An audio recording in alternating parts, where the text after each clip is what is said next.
On today's show, my guest Adam Graham shares with us the secrets to having a six-figure business off of Instagram leads, all organic. On the show, let's go.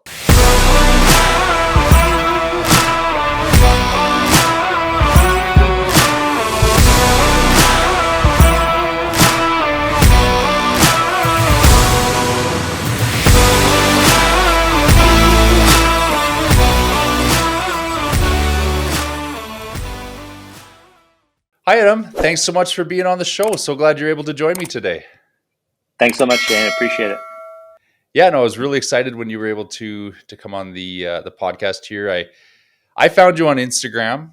I know you're doing some amazing stuff on there. My coaching clients, people that follow, are always looking for strategies at work, and finding successful realtors like yourself that have strategies is a great way for them to learn. So I'm so glad you're able to join me today. I did find you on Instagram. Is there any other platforms that you use as well? Yeah, I mean, Instagram is the main one, but Facebook as well too. I still believe in the power of Facebook. So those are my main two. I've started to dabble in LinkedIn a lot more because I don't feel like that's as saturated as a platform as Instagram and Facebook. So those are kind of my three. I use Twitter personally. I see great success with people with Twitter, but for me, Instagram's one, Facebook two, and then the rest are kind of distant third. Yeah, it's funny. Twitter. I mean, there's a whole can of worms right there lately with it. But yeah, Facebook and Yeah. Instagram is really, I'd say, most people's kind of meat and potatoes. It's proven to work, and like they're good platforms that work well together. I think similar stuff works on them. But you've been in business for, I think, 17 years. You must No, not no, have. no, Sorry, no, about 6 years. Not, 6 years. I Sorry, wish 17. I Yeah. added a Yeah, one no, and about and 6 years. one. 6 years. Yeah, a Okay, one so and a one. you started. Did you start right away with Instagram then? Because I thought maybe a little more old school that you had started with some other strategies. But did you get started with social media right out of the gates with real estate? Yeah, I mean, when you're a new agent, you probably don't have a lot of money backing you. You're not making an income. And so, what can you use as a platform where you speak to, depending on your audience, hundreds to thousands of people at a time? And so, I used Instagram a lot for that. And, I would just go into homes, open houses, showings, and just show, like with my phone, the home. And so from that, people are, there's HGTV for a reason, right? People love the idea of having getting into somebody's house. So I would just go in and show people properties, and then people would comment, and friends of friends or people would follow me and say, "Oh, I like that," or I try to show like maybe a weird piece of art or something, and so it would start a dialogue and start a discussion, and that's kind of how it started. And I saw the power of Instagram really very quickly, and it was organic. Not None of this is paid, and so I would get people reaching out to me saying, I bet that the downtown or XYZ market. Can you help me find a place? So it kind of came naturally because I was just documenting everything that I could at the time. Because as a new agent, you have time. That's what the one thing that you're rich with is time. So I just used that time to document as much as I could about real estate. Yeah, it's such a cool way to do it because in the beginning, like you said, you have the time. You don't necessarily have a bunch of clients to be working with, but if you're doing those videos, you start to grow like you're an expert in that area while building your business at that time. So it's a really cool way to do it. Have you had any strange interactions with social media by putting yourself out there all the time? Have you had any interesting things happen so far? Yeah, well, I mean, I'm probably one of the most not catfish, but I've definitely had my fair share of imitation Instagram accounts, and I've been reached out from people from Texas, from New York, from Australia, that thought that they were talking to me, my profile for months, and it ended up being somebody was catfishing them. I had one instance where a woman contacted me from Australia. She thought she was talking to me for, I think, a year online. And then she actually went from Australia and went to New York to see me and toured New York. Me couldn't show up, of course, because it's not me.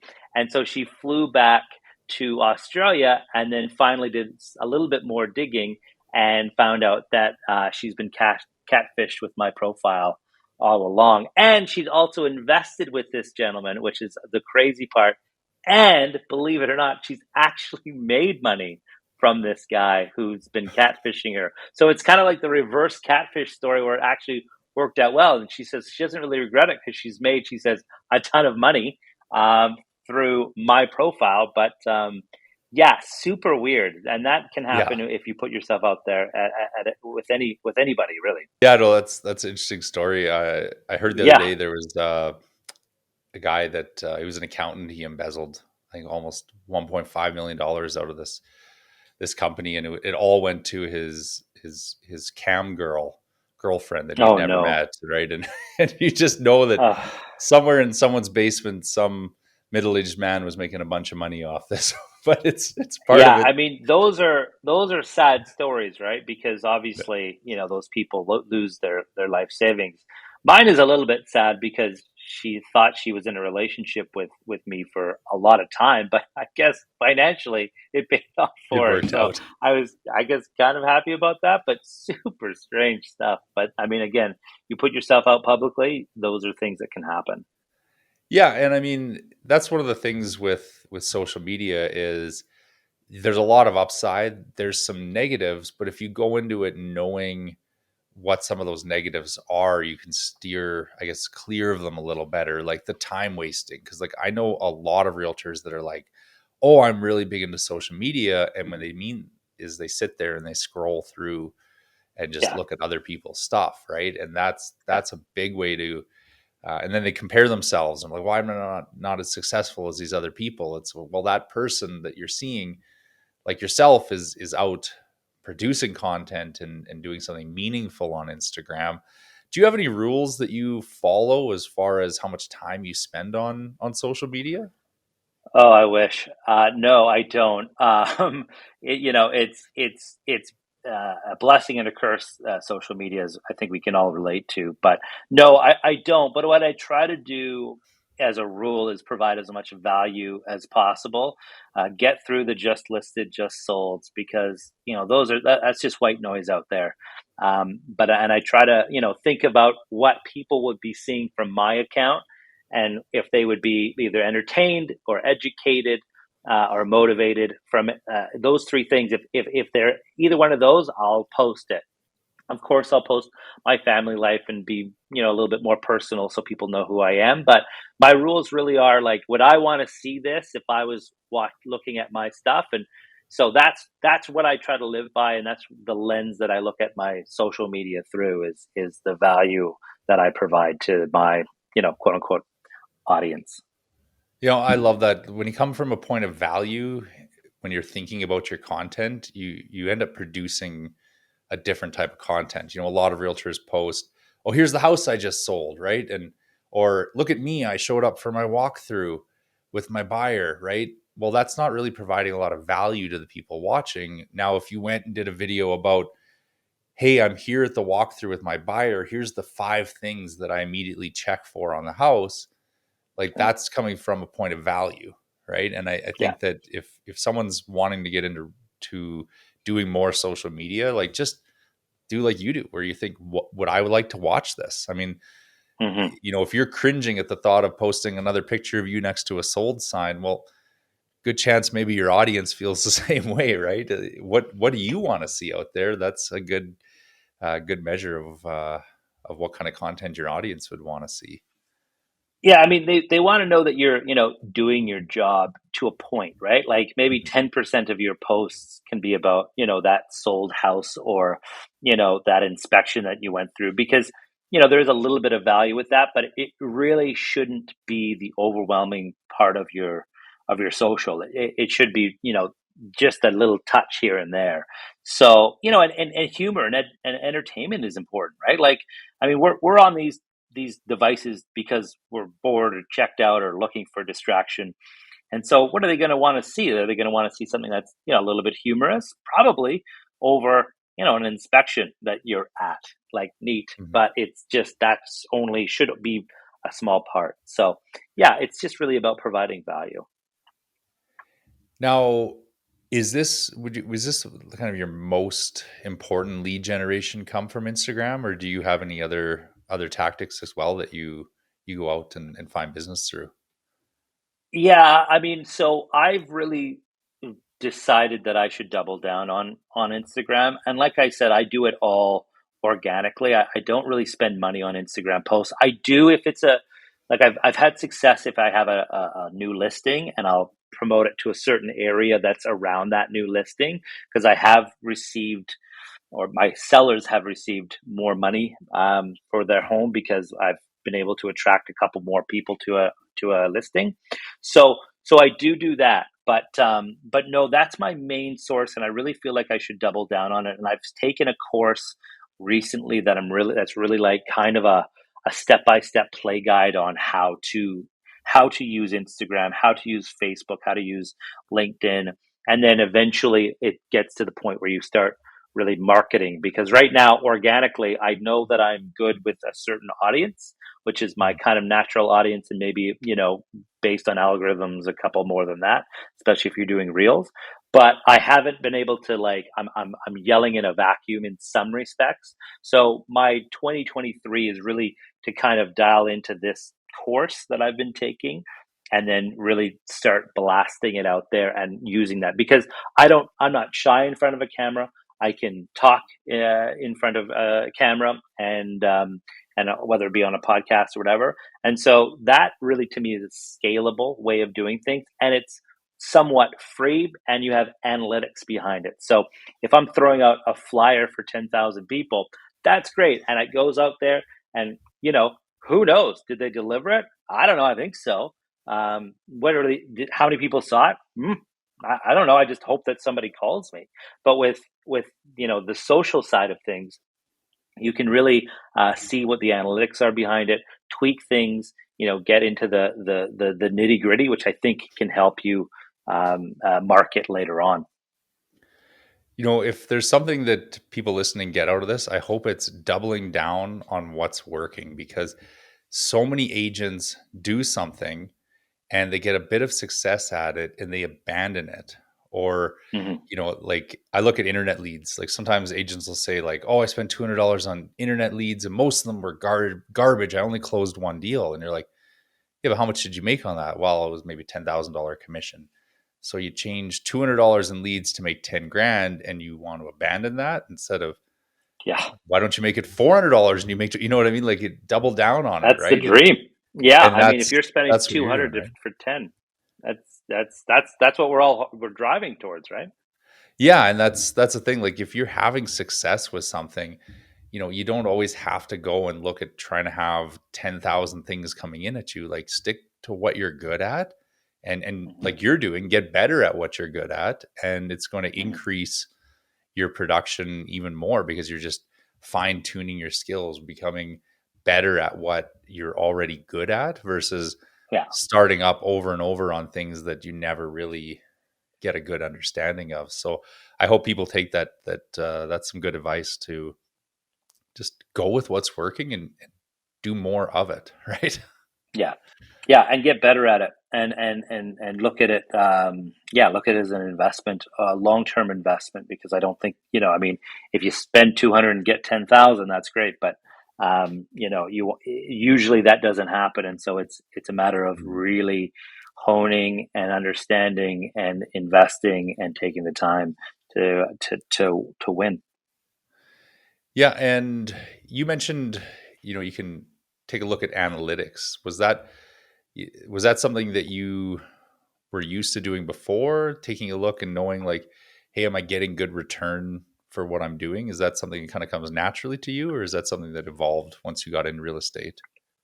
Yeah, it definitely evolved. I mean, before real estate, I wouldn't really look at, who's watching what and, what are the demographics of that. Now, definitely looking, and I'm only trying to improve that process because it changes all the time how they measure things and, what things go out. I've received 1,200 views at a reel, and then I've received 250 views on a reel, and I go, why the big difference, right? So trying to find that out, and there's people that are much better at that than I am, that I will be leveraging and have leveraged in the past, to kind of help me. But it's honing your craft, whatever that may be. And like you mentioned, like, and I've done it too. Like I've tried like flyers, and I've tried all different, like, traditional routes, and that's great. Some people have done a great job and made a ton of money and built their business on those. But for me, I know what I'm good at. I know what I can, provide value for. So why not double down on that and then really get good at the nitty gritty, and or which I think is really important, leverage other people's expertise, and able to do that, because there's just so much in this realm that you can't be an expert in everything. You just have to be an expert in what you do well. And you mentioned about getting better. I was wondering, do you ever look back at the first content you put out there and cringe a little bit, or were you always pretty good on camera? Yeah, I mean, yeah, not really. I mean, yeah, I do a little bit, but I don't.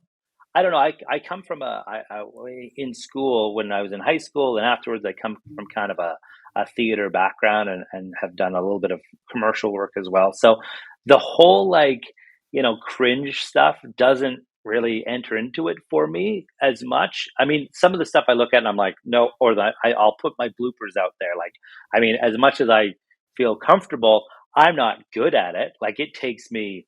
I've done I've taken 4 hours for a 1 minute video before, and that's more like recently, because I just couldn't get the words out that I needed to, and and sometimes it's just self perpetuating, where you can't, you almost have to step away. But I don't get cringe about it, but that's with experience too. Like I feel like anybody that's kind of nervous about it, like, just do it. Like, not to use Nike's slogan, but like, we all kind of, to a various degree, hate the sound of our voice, right? So it's really just a matter of like, the experience that I had in my past has helped this, but if you can get experience just by doing the work and by putting yourself out there, because honestly, like, none of it is really all that produced. It should be, sometimes being genuine and authentic and vulnerable is actually the best way to be. And that may be a rough take that you really didn't nail, but it's not perfection. It's just purpose. It's getting it out there that's important. And then you'll get better over time. Okay, and I was wondering, what would be your market area that you would put out if someone was looking at buying or selling? Like, what was the area that you service for people? So I've kind of changed my focus a little bit in the last 3, 4 months. So I would say downtown Vancouver, or Vancouver per se, would be 50% of my business, and then the lower mainland, like, the Surreys and the Squamishes and Burnabys, would be the other 50%. But lately, I've really changed my focus to really niche down into a particular type of client, because I feel like that's really what I've been successful with, is working with a certain type of client. So I've really kind of niched down and talk a lot on my social media to people that are looking to get from like a townhome to a detached home, or a one bedroom to a bed, or to a two bedroom. So it's a niche of like upsizing, because I'm in that stage. A lot of my clients, a lot of my natural market is in that stage. I live in a very difficult part of the world, which is Vancouver, for real estate, because it's so expensive. People are intimidated by the market. And so I've changed from like, hey, I deal with downtown Vancouver, to, hey, you know, do you feel intimidated with this market? Here's some things that you can do that may help clear the clutter in your mind to get you to that next level. And that to me is a little bit of a different spin on, geographic farming or anything like that, but it talks to a certain set of pain problems that I feel like a lot of people in Vancouver have. So that's really been my focus, especially in the last 2, 3 months, is just really talking to those people because, regardless of what area you want to be in, and we can, the internet has leveled the playing field. We can all find out about a market pretty well within a couple hours of research and looking at it. But people that are looking for, to get to that next level, that's not as easy. So that's been my kind of my niche market the last little while. Yeah, that's awesome having a niche. I mean, that's something I hope a lot of realtors take out of this as well is having a niche. It's a lot easier to put yourself out there as the expert in it because you've got a better understanding of it instead of trying to be everything to everyone all the time, Yeah. which is almost impossible. Having that niche just allows you to really focus in and give better service to those people, and just a great way to run a business. Well, Adam, I really appreciate you coming on the show. There's a ton of nuggets in here that people are going to take out of this and can start incorporating. What's the best way for people to get in touch with you if they live in the Vancouver area and are looking to do that upsize? What if they're an ideal client for you? How can they get in touch with you? Yeah, so Instagram, obviously, they can check out my videos to see what I do. And that's vancouveradam.re, as in real estate. So vancouveradam.re. Or you can email me, adam@grahamrealty.ca, is another great way to get a hold of me. So either one of those, I check my DMs all the time on my Instagram. And obviously, email is great as well, too. Awesome. Well, again, thank you so much for your time today. Lots of great information here. And I know you're going to have tons of success. And you know what? Keep working on mastering and learning Instagram. It's going to be a great 2023 for you. Thanks so much for being on the show. Awesome. Thank you, Shane.